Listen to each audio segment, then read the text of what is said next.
wabarakatuh. Waalaikumsalam warahmatullahi wabarakatuh. Perkenalkan, nama saya Fitri Narazalia dari kelas 1. Hari ini saya akan mempresentasikan tugas IPA bab 5 tentang klasifikasi makhluk hidup. A. Makhluk hidup atau benda mati. Karakteristik makhluk hidup ada yang dapat dengan mudah diamati oleh kita dan ada yang memerlukan pengamatan secara detail. Apakah ada yang tahu beberapa karakteristik umum dari makhluk hidup? Karakteristik makhluk hidup adalah 1. Memiliki kemampuan untuk bergerak. 2. Tumbuh dan berkembang. 3. Memiliki kemampuan untuk bereproduksi. 4. Menanggapi rangsangan dari lingkungan. 5. Mengambil dan menggunakan energi. 6. Memiliki kemampuan bernapas. 7. Menghasilkan limbah ekskresi.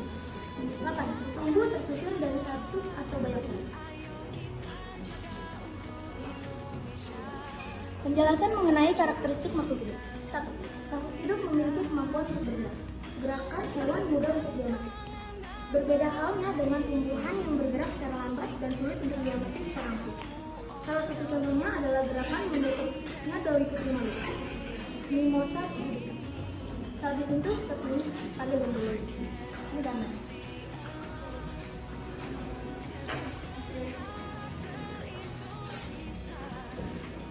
Dua, makhluk hidup dapat tumbuh dan berkembang biak. Pada saat kalian menanam biji jagung di dalam tanah, maka beberapa hari kemudian akan terbentuk daun dan tumbuh menjadi tumbuhan yang lebih besar seperti pada gambar di bawah.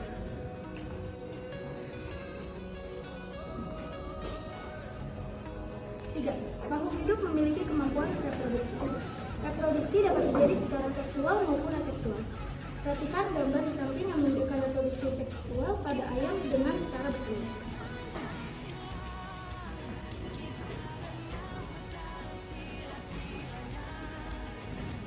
4. Makhluk hidup menanggapi rangsangan.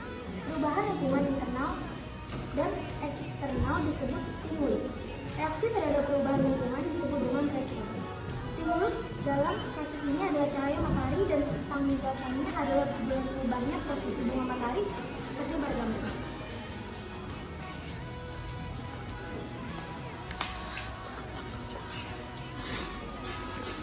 5. Makhluk hidup mengambil dan menggunakan energi.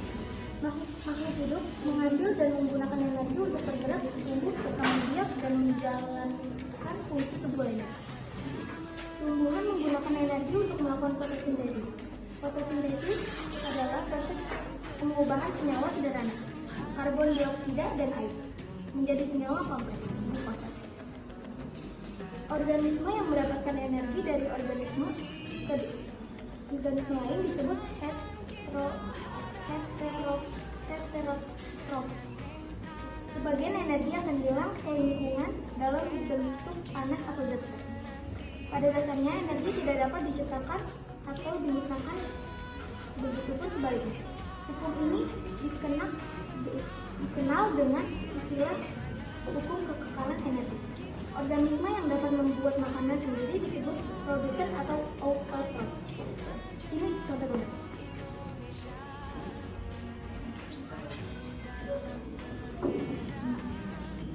6. Makhluk hidup dapat bernafas.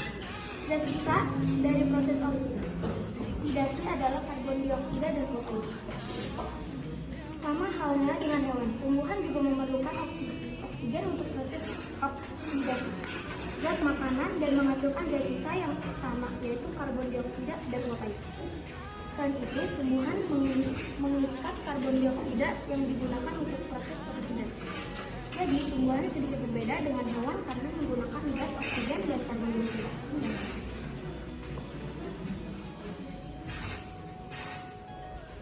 7.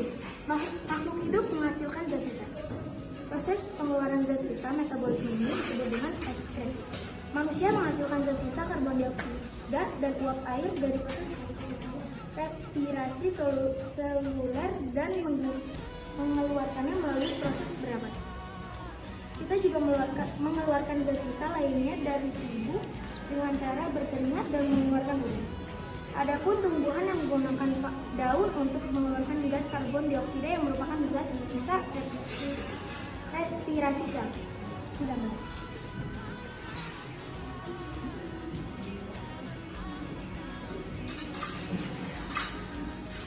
8. Makhluk hidup tersusun dari sel.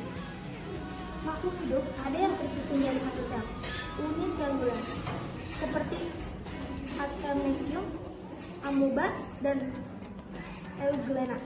Makhluk hidup tersusun juga dari banyak sel, multiselular. Virus tidak termasuk ke dalam makhluk hidup karena tidak tersusun dari sel. Tubuh virus hanya tersusun dari protein yang di dalamnya terdapat materi genetik berupa DNA atau RNA saja. Sekian dari saya. Terima kasih. Sebelumnya terima kasih kepada Bu Tiar atas bimbingannya selama ini. Sekian dari saya. Wassalamualaikum warahmatullahi wabarakatuh.